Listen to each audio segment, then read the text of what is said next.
चक्षुरुन्मिलितमेन तस्मै श्री गुरवे नमः.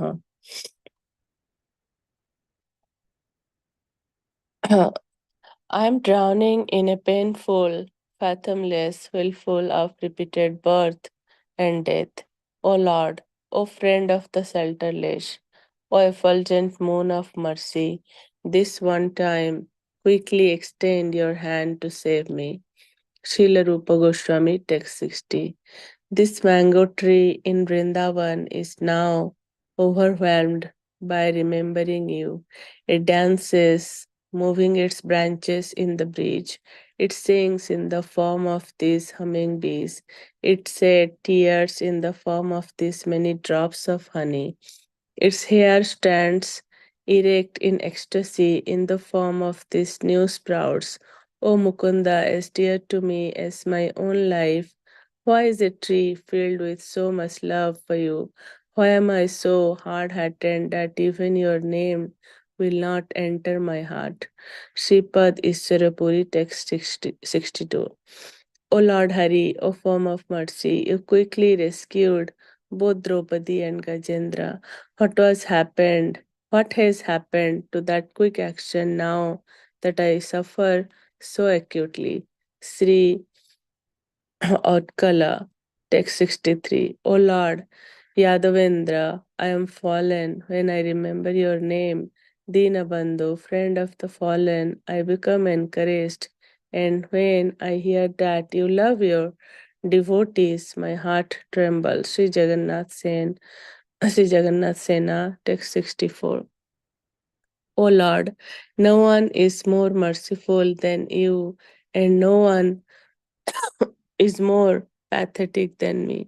I am very lowly and fallen. O Lord, Yadunath, please reflect on my case and do to me whatever is appropriate.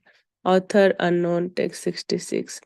From Rupa Goswami, Stavamala, Sri Prarthana Paddhatihi.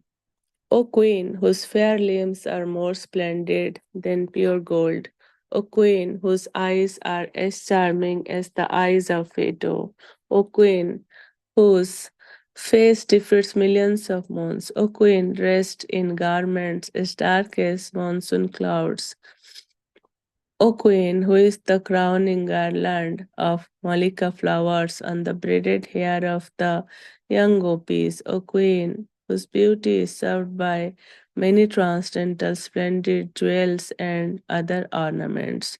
O teacher, O teacher of the entirety of expert gopis, O queen elaborately decorated with a host of transcendental virtues, O queen accompanied by your 8 very dear friends, O queen who pleases Lord Keshava with the waves of your restless sidelong dance, O queen whose nectar bimba fruit leaves have become the food of the prince of Braja, O queen of Brindavan, I bow down and roll about on the Yamuna's shore, and with an agitated heart and a choked voice I appeal to you.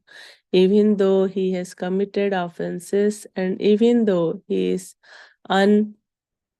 unqualified, and even though his intelligence is crooked, please give this person a small particle of your devotional service, because the fresh butter of your heart is always melting in the splendor of your transcendental mercy. It is not proper for you to neglect this foolish person. From Bhaktivinoda Thakura's Harinam Chintamani, Chapter 12. The devotee should make it a regular practice to spend a little time alone in a quiet place and concentrate deeply on the holy name.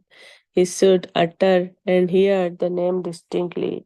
It is impossible for the jiva to single-handedly avoid and overcome the illusion of destruction by the mercy of the Lord. However, this is accomplished with ease.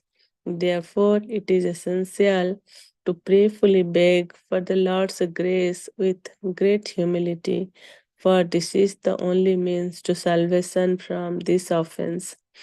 Those who attempt to take up devotional service on the merits of their individual intelligence and mental expertise will find that all their endeavors are fruitless. Lord Krishna's mercy is the prime cause of all successful work. One who does not aspire to obtain the Lord's mercy is indeed a very unfortunate soul. Prabhuji, shall I read appendices? Yes, Okay. Madam. The nine keys and how they correlate with the stages of chanting. First key, chant Hare Krishna. Second key, listen to one mantra. Third key, sankalpa, be firmly determined. Fourth key, yato yato nischalati, bring the mind back to hearing the mantra. Fifth key, be detached. Sixth key, neglect the mind. Seventh key, humility. Eighth key, namasraya. Ninth key, the master key, Krishna's causeless mercy. Key 1 is the most essential key. The willingness to chant is based on the initial stage of Shraddha, yet chanting Krishna's names is carried out throughout one's devotional life, regardless of one's level of spiritual attainment. Keys 2 to 5 help us move through the stage of anartha nibriti, the stage of removing all that is unwanted in the consciousness.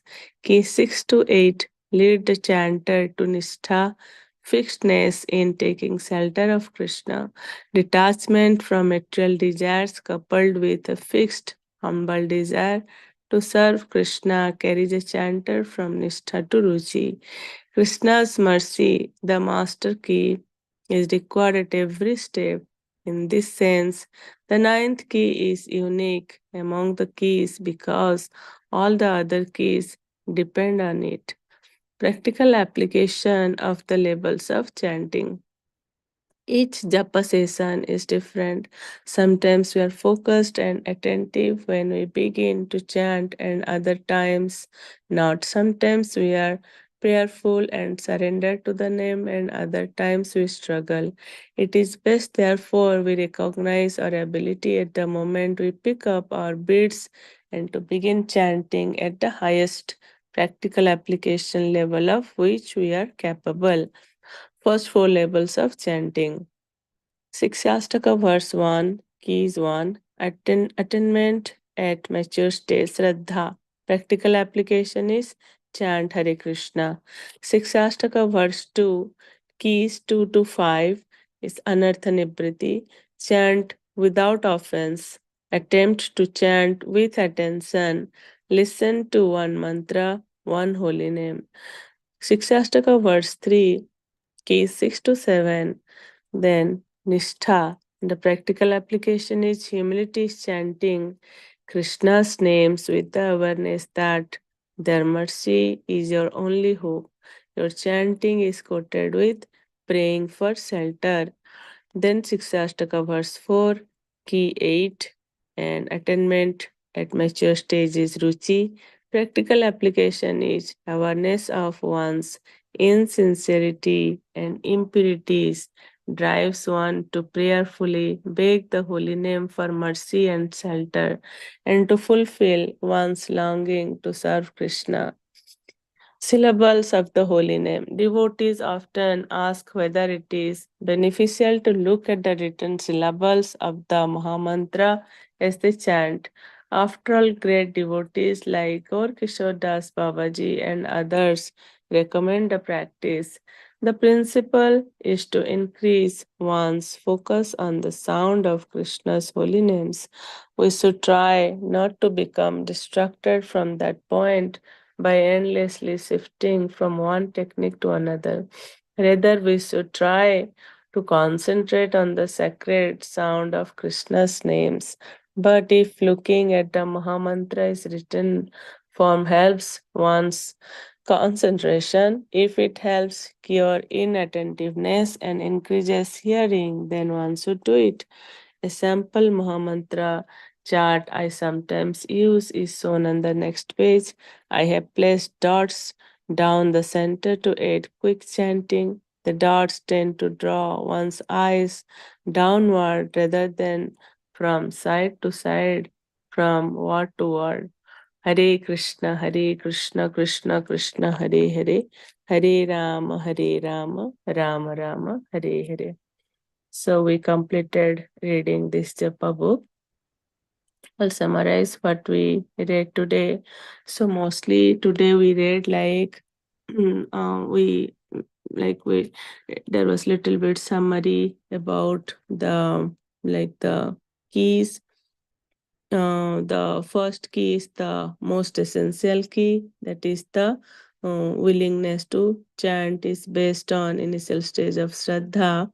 Mm, and the first key is chant Hare Krishna. Then second to fifth is help us to move through the stage of anartha nibriti, the stage of removing all that is unwanted in the consciousness, that is 2 to 5 includes listen to the mantras, be firmly determined.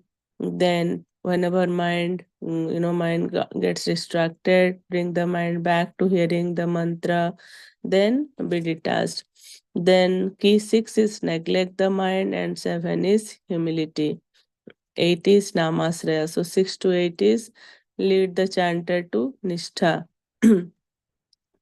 Then means it's like fixedness in taking shelter of Krishna. Then last one, it's mentioned that the most important key, like because whatever we do, we have to always think that we are not qualified for anything. It's only the Lord's mercy that whatever small or big, there is nothing called big. So whatever we are doing in our devotional activities, whether it's chanting or any other devotional activity, we have to always think that, oh Lord, I am not qualified to do this thing, but due to your mercy I'm qualified, like I am able to do it. So chanting also, we have to, the ninth key is Krishna's causeless mercy. That is the master key, it is mentioned. First key is essential key, that is chant Hare Krishna, and ninth key is like the master key, and it is recorded every step. And it's mentioned that all other keys are dependent on the ninth key, because nothing is possible without Krishna's mercy.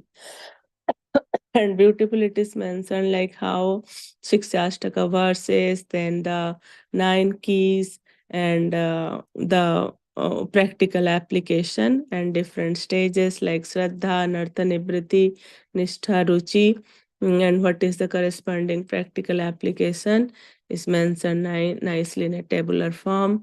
Then it is mentioned at the end, it is mentioned like how if we'll it's always good to like attentively chant, like while chanting we have to hear Krishna's names very attentively.